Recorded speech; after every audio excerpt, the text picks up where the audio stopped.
Selamat pagi umat yang dikasihi Tuhan. Hari ini Minggu 18 April 2021. Kembali kita nikmati untuk dapat masuk dalam persekutuan bersama saudara seiman. Mari hayati persekutuan ini. Mari segarkan kembali jiwa kita dan isi bejana hati dengan firman-Nya. Dan marilah memuji namanya yang kudus dengan sukacita, karena dialah sumber kehidupan yang memberi hidup dan sukacita bagi kita.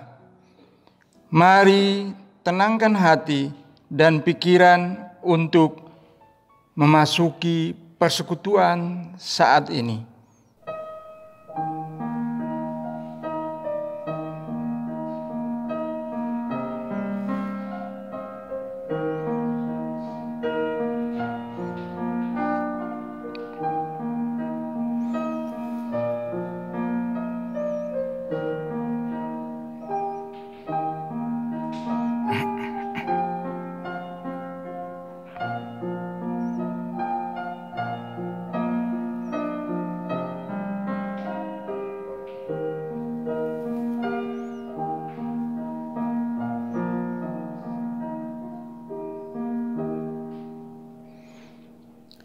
Jemaat yang terkasih, mari berdiri dan kidungkanlah pujian memuliakan namanya yang kudus dengan menyanyikan Kidung Jemaat 21, Hari Minggu, Hari yang Mulia.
Jemaat yang dikasihi Tuhan, mari kita tahbiskan ibadah kita di saat pagi hari ini.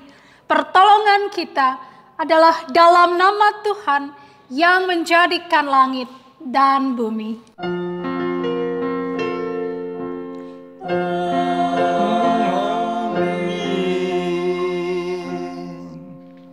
Nats pembimbing yang melandasi ibadah kita di saat pagi hari ini terambil dari Kisah Para Rasul pasal 5 pada ayatnya yang ke-29 yang demikian bunyinya. Tetapi Petrus dan rasul-rasul itu menjawab, katanya, kita harus lebih taat kepada Allah daripada kepada manusia. Demikianlah nats pembimbing, terimalah salam, kasih karunia dan damai sejahtera dari Allah Bapa kita dan dari Tuhan Yesus menyertai kamu. Dan menyertaimu juga.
Jemaat dipersilahkan duduk kembali.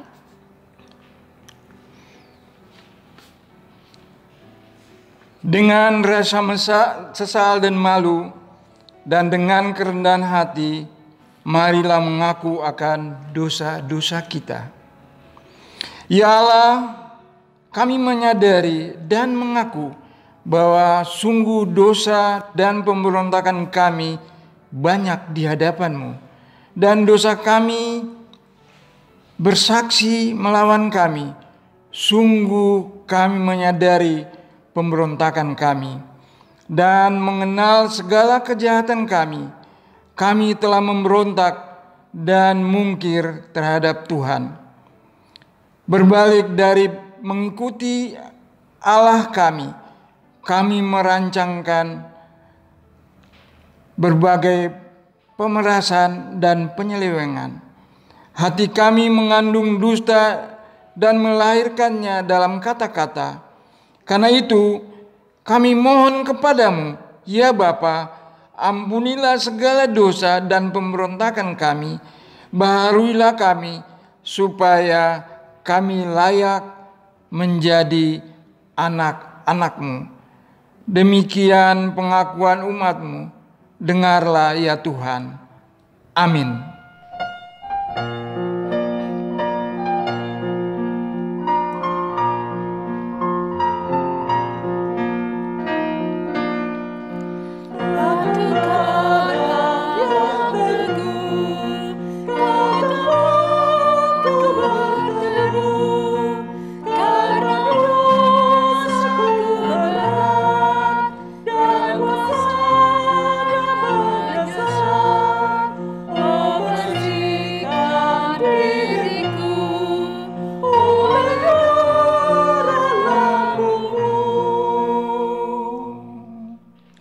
Jemaat yang dikasihi Tuhan, kepada setiap orang yang telah mengaku dosa dan bertobat, disampaikan berita anugerah pengampunan seperti tertulis dalam surat Kolose pasal 1 ayat 13 hingga ayatnya yang ke-14, yang demikian bunyinya.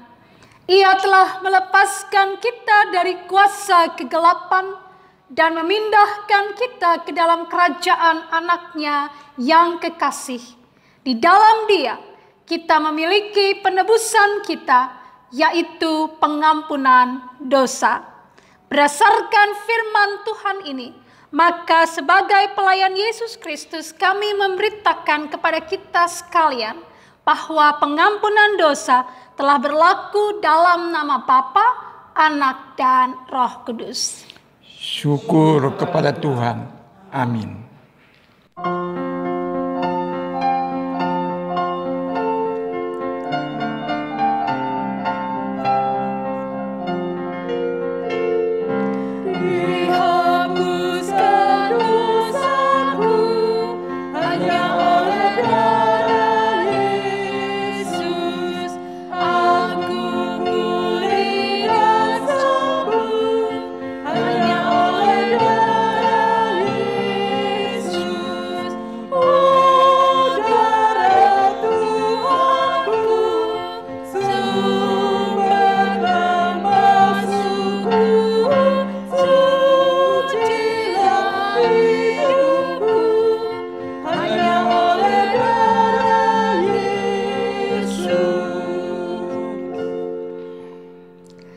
Jemaat yang dikasihi Tuhan, marilah kita berdiri untuk mendengarkan perintah hidup baru seperti tertulis dalam surat Paulus kepada jemaat di Efesus, Efesus pasal 5 ayat 1 sampai ayatnya yang ke-10.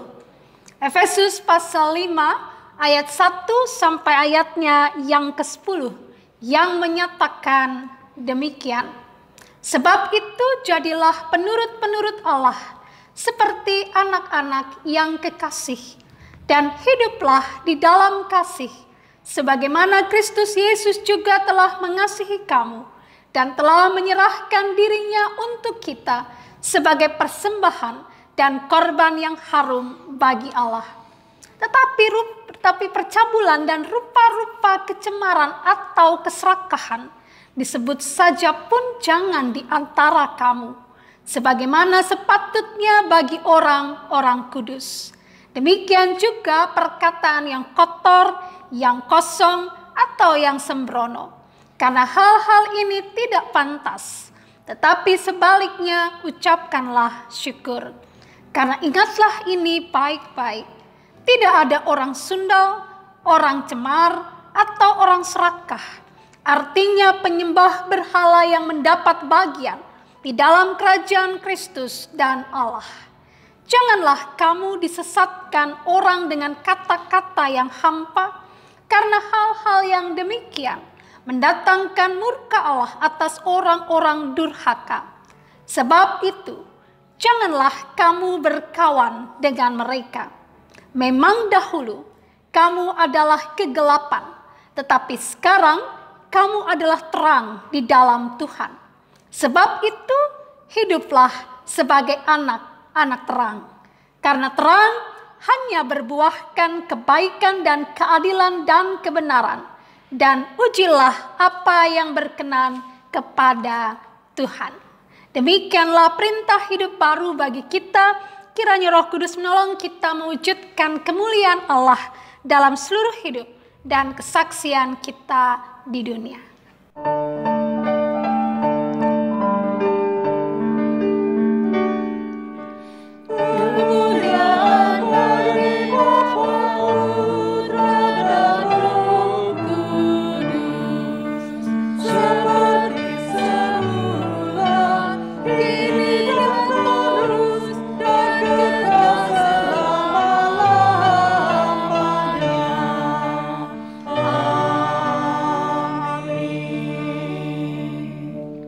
Jemaat dipersilahkan duduk kembali.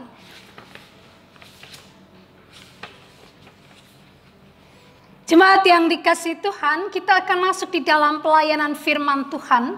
Mari kita persiapkan akan Alkitab kita sesuai dengan Sabda Guna Dharma, terambil dari Kisah Para Rasul pasal 5 ayat 26 hingga ayatnya yang ke-33.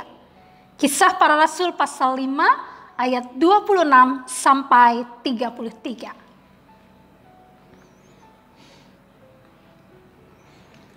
Dan ketika kita telah mempersiapkan bagian pembacaan Alkitab kita, mari Ibu Bapa, Saudara yang dikasihi Tuhan, kita bersaat teduh sejenak sebelum kita masuk dalam doa memohon bimbingan kuasa Roh Kudus. Mari kita bersaat teduh.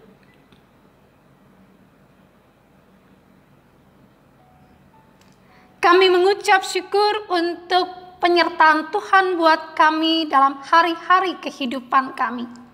Kami mengucap syukur karena pada saat ini Tuhan, Kau kembali memberi kami kesempatan untuk boleh belajar dari kebenaran firman Tuhan.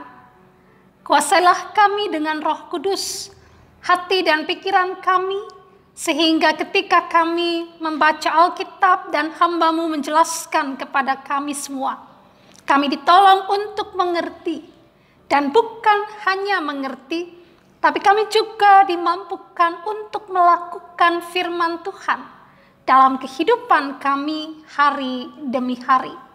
Urapi hamba-Mu secara khusus, sehingga apa yang terucap ya Bapa, sungguh apa yang mau Tuhan sampaikan kepada anak-anak-Mu. Dan bersabdalah bagi kami siap untuk merenungkan firman Tuhan. Amin. Jemaat yang dikasihi Tuhan, marilah berdiri untuk mendengar firman Tuhan dari Alkitab. Haleluya.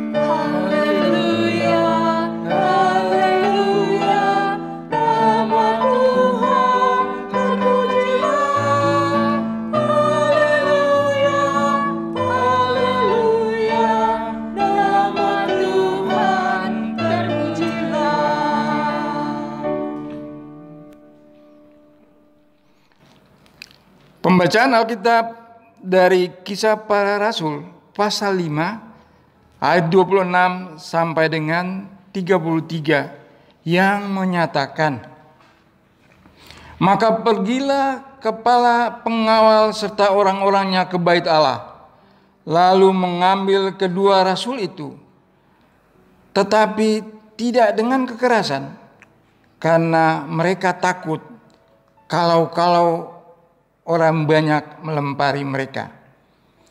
Mereka membawa keduanya dan menghadapkan mereka kepada mahkamah agama. Imam besar mulai menanyai mereka. Katanya, 'Dengan keras kami melarang kamu mengajar dalam nama itu. Namun ternyata kamu telah memenuhi Yerusalem dengan ajaranmu, dan kamu hendak menanggungkan darah orang itu kepada kami.'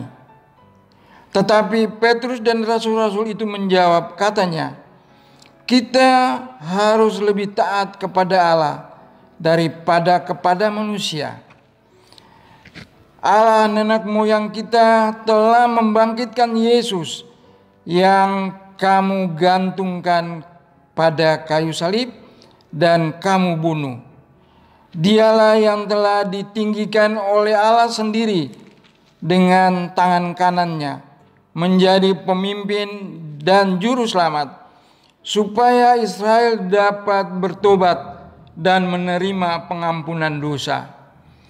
Dan kami adalah saksi dari segala sesuatu. Kami dan Roh Kudus yang dikaruniakan Allah kepada mereka, kepada semua orang yang mentaati Dia.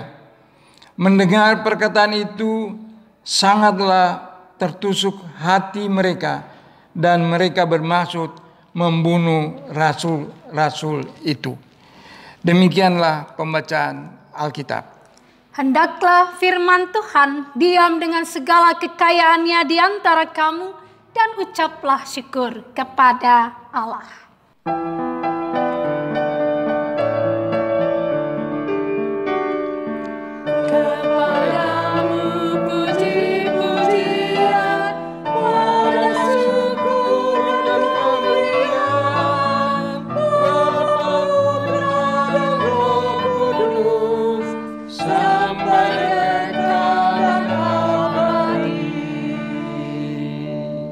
Jemaat dipersilahkan duduk kembali. Ibu bapak saudara yang dikasihi Tuhan, pada pagi hari ini kita akan belajar dari Kisah Para Rasul. Ya, nama Kisah Para Rasul itu merupakan satu tulisan kedua dari Dr. Lukas, salah seorang pekerja yang oleh beberapa ahli dikatakan turut memiliki peran dalam karya pelayanan pada jemaat perdana.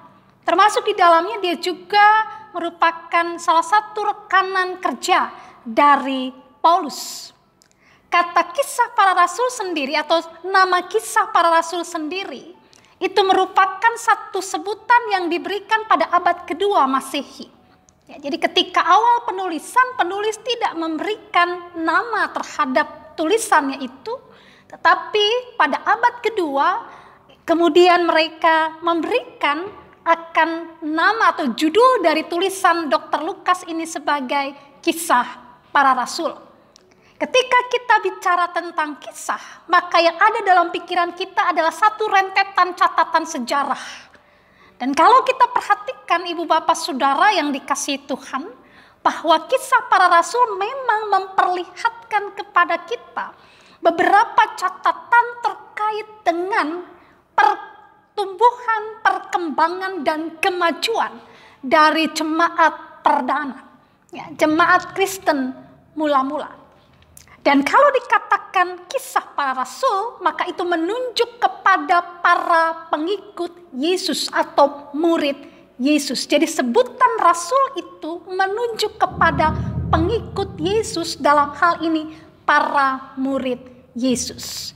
Dan kalau kita perhatikan secara keseluruhan kisah para rasul ini, dia merujuk kepada dua tokoh utama, yaitu Petrus pada pasal 1 sampai 13 dan pasal selanjutnya itu adalah Paulus. Nah, kalau bicara tentang sejarah, maka pikiran kita akan berpikir bahwa dia adalah sebuah catatan sistematis tentang kehidupan dan karya pelayanan Petrus maupun Paulus. Tapi ternyata tidak demikian, Bapak Ibu. Penulis akan kisah para rasul ini sengaja memilih bagian-bagian penting untuk dapat memperlihatkan sesungguhnya karya Allah, karya Roh Kudus dalam diri para pekerjanya untuk dapat memberitakan Injil keselamatan Allah. Karya Roh Kudus itulah yang kita boleh lihat dalam perikop pembacaan kita pada saat pagi hari ini. Mari perhatikan Bapak Ibu bagian awal pembacaan kita. Di ayat 26 dan ayat 27 dikatakan di sana, maka pergilah kepala pengawal serta orang-orangnya ke bait Allah, lalu mengambil kedua rasul itu, tetapi tidak dengan kekerasan, karena mereka takut kalau orang banyak melempari mereka. Mereka membawa keduanya dan menghadapkan mereka kepada mahkamah agama. Imam besar mulai menanyai mereka. Pertanyaannya adalah, mengapa kepala pengawal dan tentaranya mengambil Petrus dan rasul yang lain? Memang rasul lainnya tidak disebutkan siapa dia, gitu ya.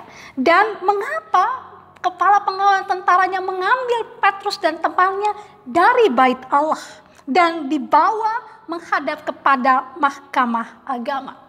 Apa alasannya? Apa persoalannya?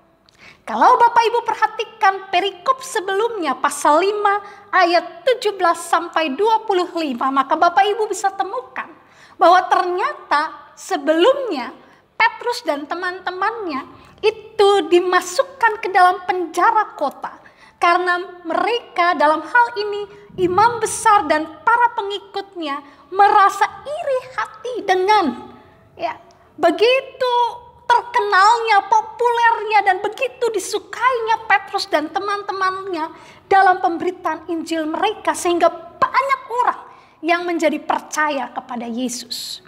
Rasa iri itu mendorong mereka untuk kemudian menangkap rasul-rasul dan memasukkan ke penjara kota. Tapi kalau Bapak Ibu perhatikan pasal 5 ayatnya yang ke-19 dan 20, maka kita lihat di sana bahwa Tuhan mengutus malaikatnya untuk membuka pintu penjara dan membawa mereka keluar serta memberikan perintah untuk Petrus dan teman-temannya pergi ke bait Allah dan mengajar di sana, memberitakan akan firman Tuhan kepada orang banyak. Jadi itu alasannya, itu dasarnya. Kenapa kepala penjara dengan para tentara menangkap Petrus dan temannya dan membawa ke hadapan mahkamah agama? Karena memang sebenarnya Petrus dan temannya itu, para rasul yang lain itu memang seharusnya ada di dalam penjara kota. Tetapi Allah melepaskan mereka dengan mengutus malaikat Tuhan membebaskan mereka. Apa yang kita belajar pada poin yang pertama, Ibu Bapak Saudara yang dikasihi Tuhan? Bahwa karya Allah tidak dapat dibatasi atau dihalangi oleh apapun dan siapapun. Itu poin yang pertama. Karya Allah, rancangan Allah, rencana Allah tidak akan pernah dapat dibatasi, dihalangi, digagalkan oleh apapun dan siapapun. Lalu mari kita lihat Ibu Bapak Saudara percakapan mereka. Perhatikan ayat yang ke-28. Katanya, dengan keras kami melarang kamu mengajar dalam nama itu. Namun ternyata kamu telah memenuhi Yerusalem dengan ajaranmu dan kamu hendak menanggungkan darah orang itu kepada kami. Kalau Bapak Ibu tanyakan, ini dari mana? Kapan mereka melarang Petrus dan teman-temannya memberitakan tentang Yesus Kristus? Silakan Bapak Ibu nanti baca dalam Kisah 4 ayat 17 sampai 18 dan respon yang Petrus dan teman-temannya sampaikan di ayat 19 sampai 21. Ya, memang pada masa itu atau pada saat itu dalam Kisah 4 ayat 17 sampai 18 mereka sudah melarang Petrus. Jadi ini sebenarnya yang kedua kali mereka ditangkap. Petrus sudah dilarang untuk tidak lagi boleh memberitakan tentang Yesus Kristus. Tetapi apa yang kita lihat dalam bacaan kita, ternyata Petrus dan teman-teman tetap memberitakan akan Injil Yesus Kristus. Dan lihat apa yang Petrus katakan di ayat 29. Kita harus lebih taat kepada Allah daripada kepada manusia. Luar biasa Ibu Bapak Saudara yang dikasih Tuhan. Kalau kita perhatikan di sini bahwa Petrus dia bukan hanya menyatakan pikirannya bahwa kita harus lebih taat kepada Allah daripada kepada manusia. Tapi kalau Bapak Ibu perhatikan ayat 30 sampai 32, kita lihat di sana Petrus pun memakai kesempatan itu untuk memberitakan Injil kerajaan Allah. Apa yang kita belajar di sini, Bu Bapak? Yang kita belajar dari perenungan firman Tuhan kita pada poin yang kedua bahwa dalam melaksanakan karya kesaksiannya pasti akan ada tantangan, pasti akan ada rintangan, pasti akan ada hambatan. Tapi belajar dari pembacaan kita, kita lihat bahwa taat kepada Allah, taat kepada perintah Allah harus menjadi satu pilihan dan komitmen dari para pengikut Yesus. Itu poin kedua. Dan juga dalam ayat ini kita belajar, Bapak Ibu tentu ingat siapa Petrus. Ya, ada dua peristiwa yang saya pikir ada kaitannya dengan peristiwa ini. Dengan sikap Petrus yang begitu berani mengatakan kami harus lebih taat pada Allah daripada pada manusia. Kalau Bapak Ibu ingat dalam cerita dalam Markus 8 ayat 31 sampai 34 ketika Petrus melarang Yesus, menegur Yesus ketika Yesus menceritakan tentang apa yang akan terjadi padanya, penderitaan yang akan dihadapinya. Petrus menegur Yesus dengan keras. Lalu Yesus katakan apa? Enyahlah kau iblis. Ya, karena engkau hanya memikirkan apa yang jadi kehendak manusia dan bukan kehendak Allah. Lalu apa lagi? Ketika Petrus dalam Lukas 22 ayat 54 sampai 62, sebelum ayam berkokok Petrus sudah menyangkal Yesus 3 kali.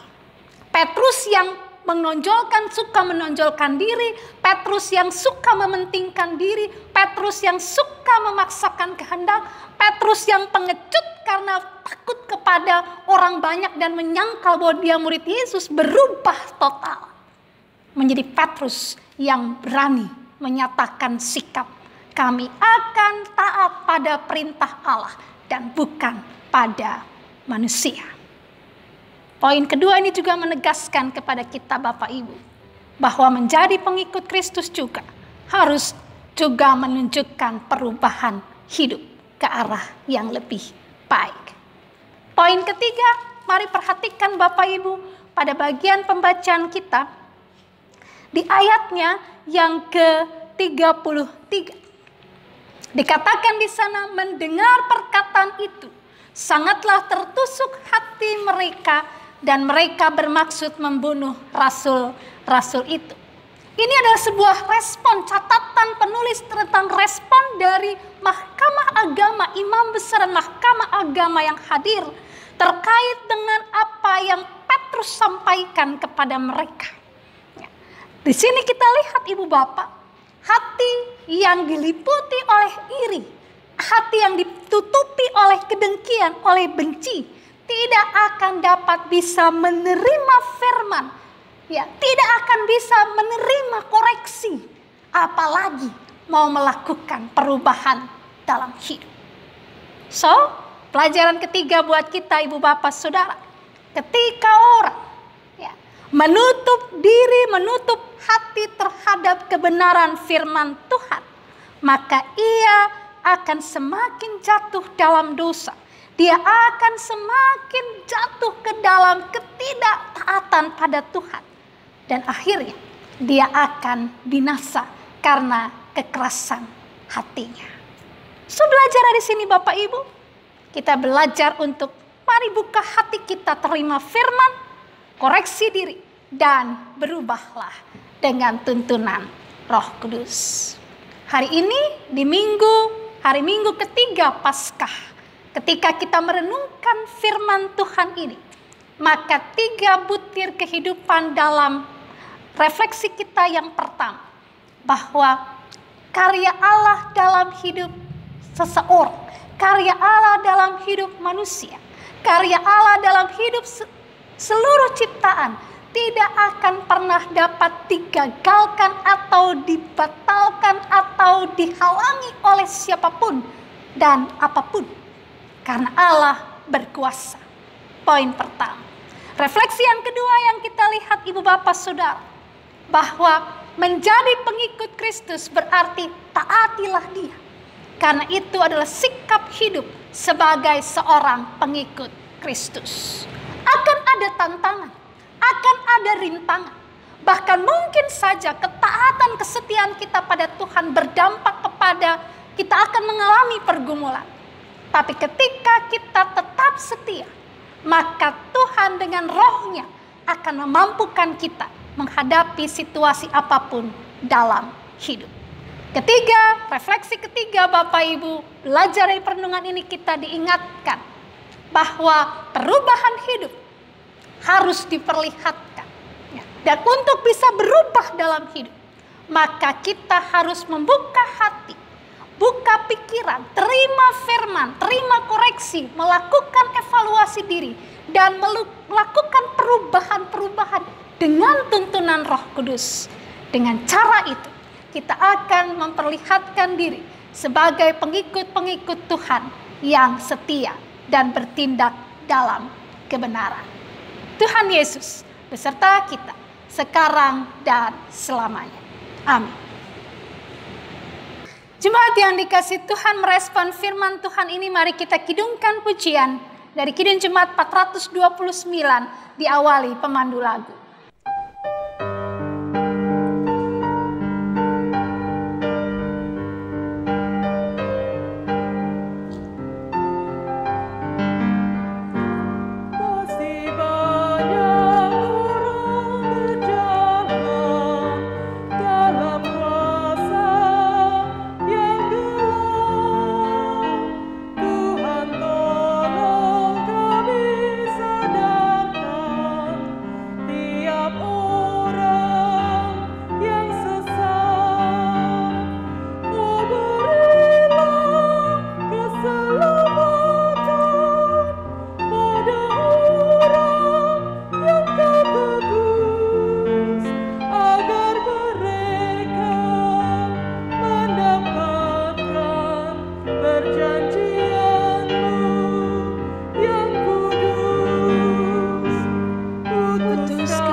Dikasih Tuhan, mari kita berdiri dan bersama kita ikrarkan pengakuan iman rasuli dengan hati dan mulut dan dengan sikap sempurna.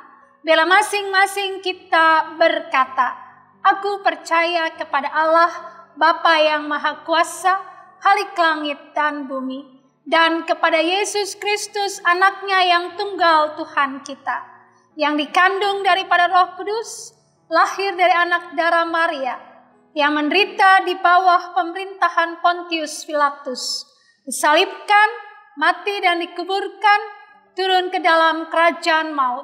Pada hari yang ketiga, bangkit pula dari antara orang mati, naik ke surga, duduk di sebelah kanan Allah, Bapa yang Maha Kuasa, yang akan datang dari sana untuk menghakimi orang yang hidup dan yang mati. Aku percaya kepada Roh Kudus, gereja yang kudus dan am, persekutuan orang kudus, pengampunan dosa, kebangkitan daging, dan hidup yang kekal. Silahkan duduk kembali. Ibu Bapak Saudara yang dikasihi Tuhan, mari kita masuk di dalam doa syafaat. Kita berdoa. Terima kasih Tuhan, kami boleh belajar dari kebenaran firman-Mu di saat pagi hari ini. Kami boleh diajar dan diingatkan untuk setia, taat sebagai pengikut-Mu, sebagai saksi-Mu yang hidup di tengah-tengah gumul juang, di tengah-tengah keberadaan kami, di tengah-tengah seluruh keberadaan hidup sebagai anak-anak-Mu. Mampukan kami Tuhan untuk sungguh-sungguh boleh menjadi saksi-Mu yang taat dan setia. Apapun tantangan yang kami hadapi, apapun rintangan yang harus kami gumuli, tapi mampukan kami Tuhan tetap dengan kekuatan-Mu menghadapi semua dengan berani. Tuhan Yesus, tolong kami juga untuk mau dikoreksi firman Tuhan, untuk mau mengevaluasi diri, dan juga untuk mau betul-betul memperbaiki diri, supaya kehidupan kami selalu dituntun oleh-Mu, dan kiranya nama-Mu dipermuliakan. Tolong persekutuan kami Tuhan, tolong jemaat kami, jemaat Pancoran Rahmat, tolong seluruh jemaat Tuhan, anak-anak Tuhan dimanapun berada, untuk boleh betul menjadi saksi-Mu yang setia dan taat dalam kehidupan hari demi hari. Pada saat pagi ini Tuhan, kami berdoa bagi mereka yang bergumul karena sakit penyakit, baik yang dirawat di rumah maupun di rumah sakit. Biarlah Tuhan datang melawat mereka semua.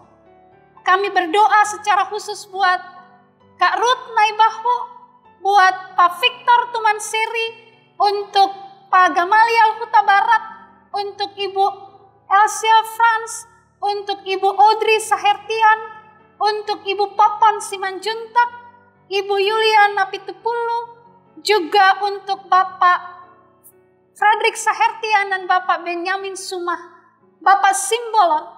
Biarlah kasih Tuhan melingkupi semua mereka Tuhan dalam pergumulan yang sakit yang mereka alami. Tuhan juga kuatkan dan teguhkan iman percaya anggota keluarga mereka, suami, istri, anak-anak mereka, saudara bersaudara. Berikan damai-Mu, berikan kekuatan-Mu, semangat-Mu, sehingga mereka tetap dapat melakukan pelayanan yang terbaik untuk orang-orang yang mereka kasihi yang sedang bergumul dengan sakit. Kami berdoa juga untuk mereka yang bergumul dengan berbagai persoalan hidup. Bapak, bukan jalan bagi mereka. Kami ingat saudara-saudara kami yang bergumul karena bencana alam di beberapa tempat di Nusa Tenggara Timur dan Nusa Tenggara Barat. Tuhan, hadirlah di sana. Tolonglah mereka semua Tuhan. Berikan kepada mereka semangat untuk tetap melanjutkan hidup. Hiburkan mereka yang kehilangan orang-orang yang mereka kasihi karena peristiwa bencana ini. Dan biarlah Tuhan, Engkau juga boleh pakai kami menjadi saluran berkat, membantu saudara-saudara kami di sana dengan bantuan dana yang kami kumpulkan, supaya itu boleh betul-betul kami berikan yang terbaik untuk menolong saudara-saudara kami di sana, sehingga itu boleh diberikan dan diteruskan kepada mereka dan boleh membantu meringankan derita mereka Tuhan. Terima kasih Bapa, kami berdoa biarlah Engkau tolong akan persekutuan jemaat-Mu ini juga di dalam pergumulan kami untuk boleh bisa beribadah di bangunan ini. Kami yakin Tuhan, Engkau yang sudah bekerja bersama kami sampai saat ini. Engkau juga akan menolong kami, baik dalam proses pengurusan izin prinsip, maupun dalam proses untuk kami menggalang dana, memenuhi seluruh kebutuhan kami. Tuhan tolong. Dan kami percaya semua akan berlangsung sesuai dan seturut dengan kehendak Tuhan. Terima kasih Bapa Maha Baik. Kami berdoa juga saat ini menyerahkan akan kehidupan berbangsa bernegara kami. Pemerintah kami, Bapak Presiden dengan seluruh jajarannya dalam upaya memerangi pandemi COVID-19, dalam upaya terus mengupayakan stabilitas nasional, dalam mengupayakan kesejahteraan masyarakat bangsa, dan dalam mengupayakan keamanan dan ketentraman bagi bangsa ini. Tuhan tolong pemerintah kami dengan seluruh jajarannya, TNI Polri, Tuhan berkati jerilah mereka Tuhan.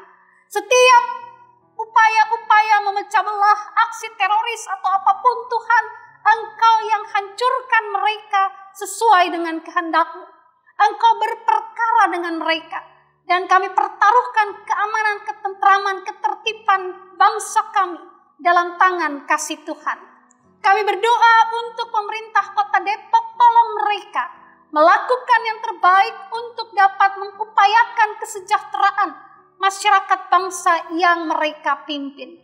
Terima kasih Tuhan. Kehidupan seminggu ke depan dengan seluruh gumul dan juangnya, kami serahkan padamu sehingga semua boleh berjalan seturut dengan kehendak Tuhan. Akhirnya, semua anak-anakmu yang sudah melayani bersama di hari ini, berkatilah sehingga pelayanan kami, baik kami para pelayan liturgi, kami pemandu pujian, kami pemain musik maupun petugas multimedia, semua karya layan kami Tuhan berkati dan nama-Mu dipermuliakan. Terima kasih Bapa Maha Baik. Ya Tuhan, dalam pengasihan-Mu kami mohon. Berilah kami dalam Yesus Kristus yang telah mengajar kami berdoa bersama-sama. Bapa kami yang di surga, dikuduskanlah nama-Mu, datanglah kerajaan-Mu, jadilah kehendak-Mu di bumi seperti di surga. Berikanlah kami pada hari ini makanan kami yang secukupnya, dan ampunilah kami akan kesalahan kami, seperti kami juga mengampuni orang yang bersalah kepada kami. Dan jangan membawa kami dalam pencobaan, tapi lepaskanlah kami daripada yang jahat.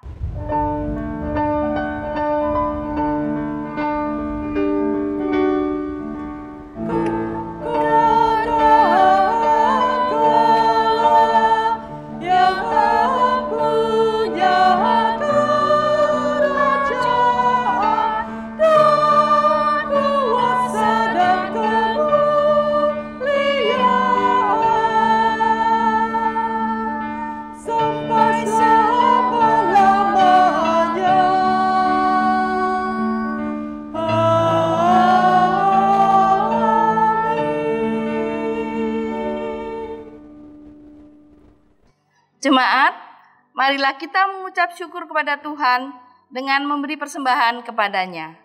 Dengarlah nats Alkitab dari surat 2 Korintus pasal 9 ayat 7 yang menyatakan, hendaklah masing-masing memberikan menurut kerelaan hatinya, jangan dengan sedih hati atau karena paksaan, sebab Allah mengasihi orang yang memberi dengan sukacita.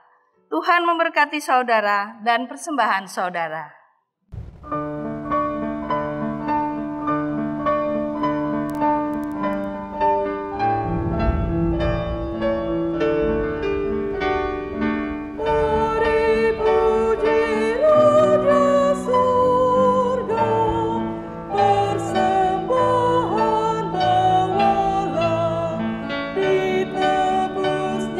Jiwa raga, maka puji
Jemaat, mari berdiri untuk menyerahkan persembahan ini kepada Tuhan dalam doa syukur secara silih ganti.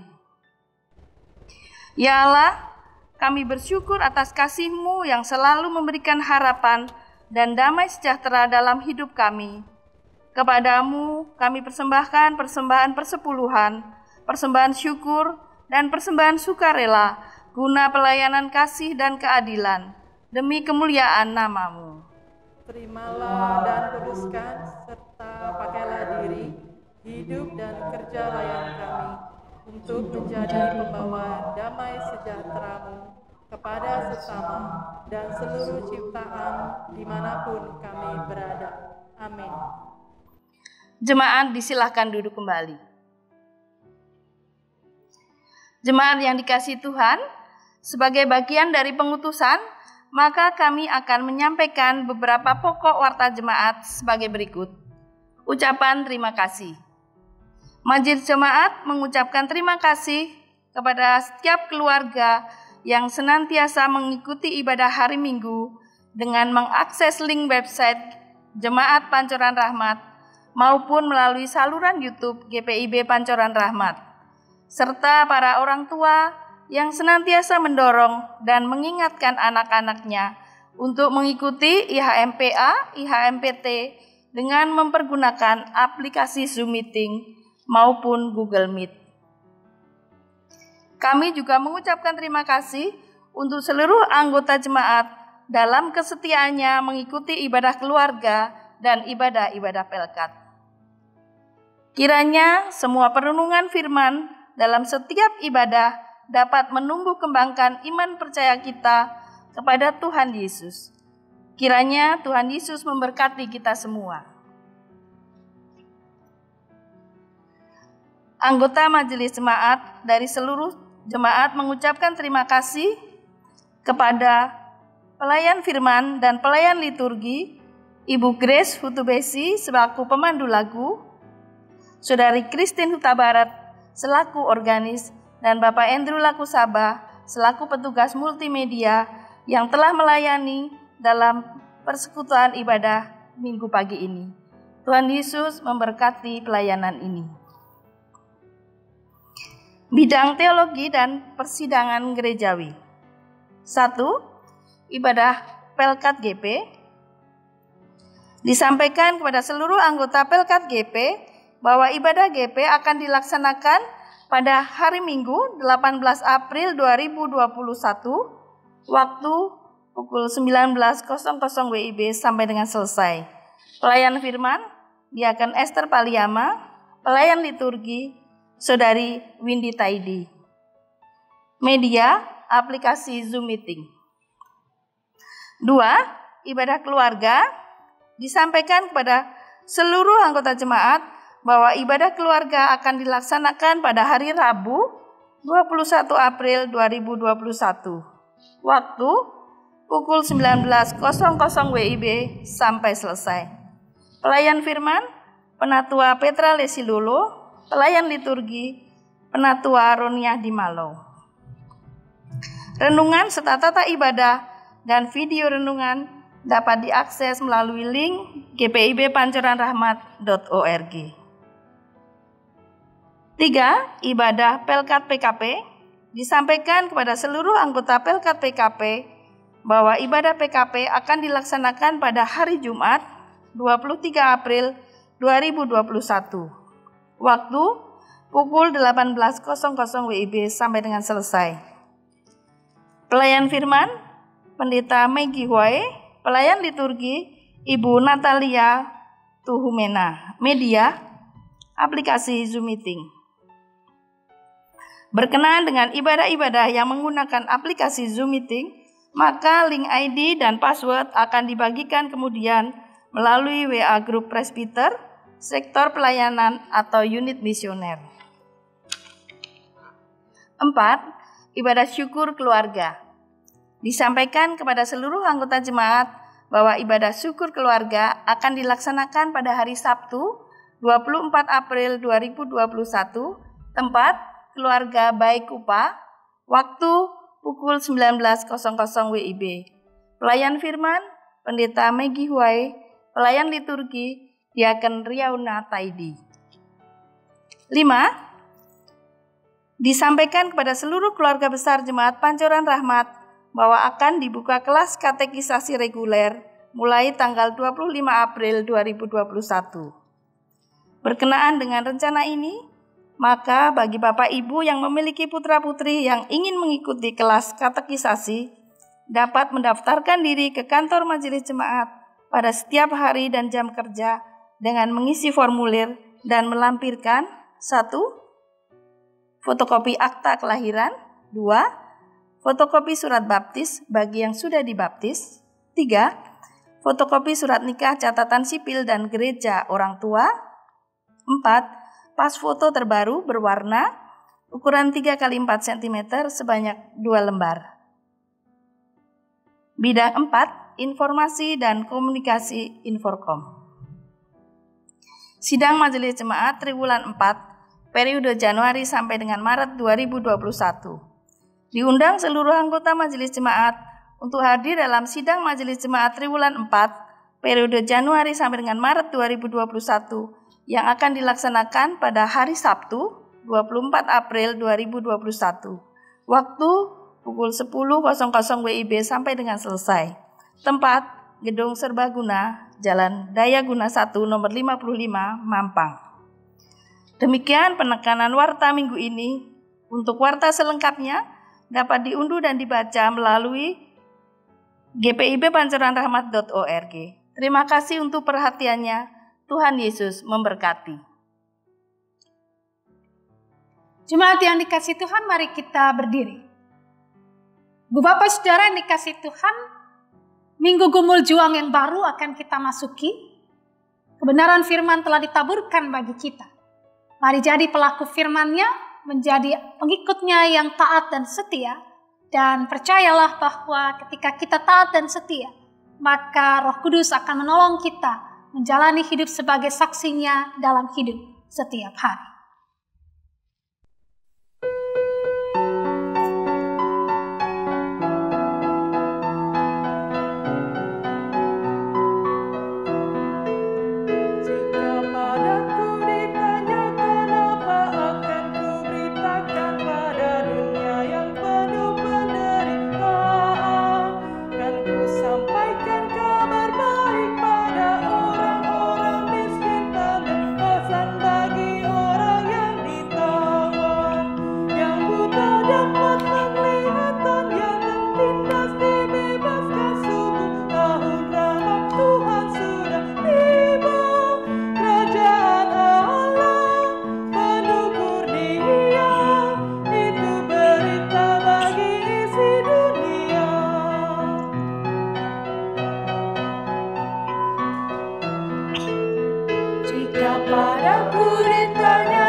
Yang dikasihi Tuhan, arahkanlah hati dan pikiranmu kepada Tuhan dan terimalah berkat Tuhan.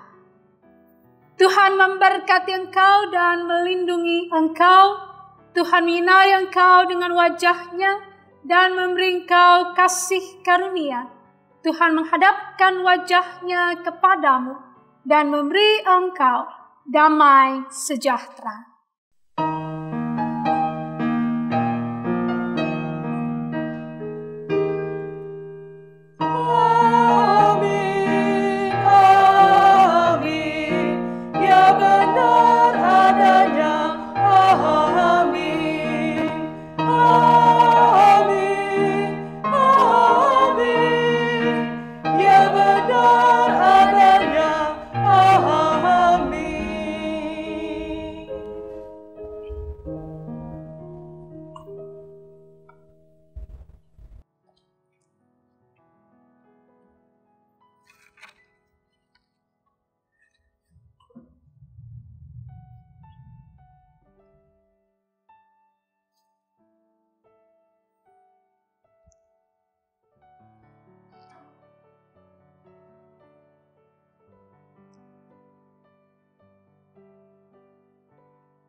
Selamat hari Minggu, Tuhan Yesus memberkati.